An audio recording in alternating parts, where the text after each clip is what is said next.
मुख्यमंत्री देवेंद्र फडणवीस लातूर दौऱ्यावर गोपीनाथ मुंडेंच्या पूर्णाकृती पुतळ्याच्या अनावरण सोहळ्याला उपस्थित राहणार। आता पाहणार आहोत राजकीय बातम्या।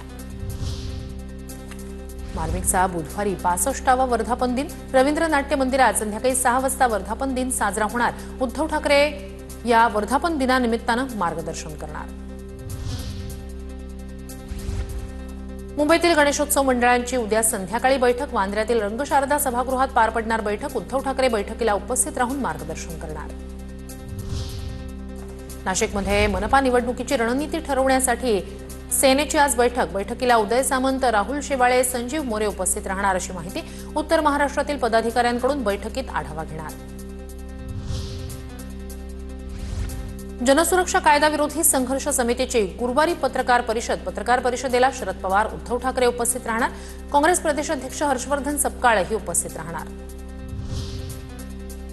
सांगली जिल्ह्यात भाजपमध्ये मोठा पक्षप्रवेश होणार। येत्या काळात आणखी 2 ते 3 घटना घडणार। चंद्रकांत पाटील यांचा मोठा दावा। कोणता मोठा नेता भाजपमध्ये प्रवेश करणार? राजकीय वर्तुळात चर्चा। पुण्यात आजपासून प्रदेश काँग्रेसच्या नवनियुक्त पदाधिकाऱ्यांची 2 दिवसीय निवासी कार्यशाळा।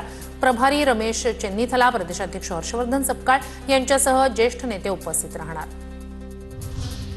नागपूर पालिकेनं 20,289 बेकायदेशीर होर्डिंग्ज, बॅनर्स आणि पोस्टर्स हटवले। जानेवारी ते जुलै 2025 या कालावधीत राबवलेल्या मोहिमेदरम्यान कारवाई। नियमांचं उल्लंघन करणाऱ्यांकडून तब्बल 1,75,000चा दंड वसूल। बुलढाण्यातील चिखलीत संजय गायकवाड यांच्याकडून पक्षाच्या संवाद बैठकीचं आयोजन। बैठकीतील स्टेजवरील बॅनरवरून एकनाथ शिंदेंचा फोटो गायब। बॅनरवर पक्षाचं नाव, चिन्हही नाही। नागपुरात काँग्रेस नेते मुजीब पठाण यांनी काढला मोर्चा। सुनील केदार यांच्या अटकेच्या मागणीसाठी मोर्चा। नागपूर जिल्हा बँकेतील 150 कोटी वसूल करण्याची मागणी। पुन्हा एकदा काँग्रेस विरुद्ध काँग्रेस अंतर्गत संघर्ष समोर।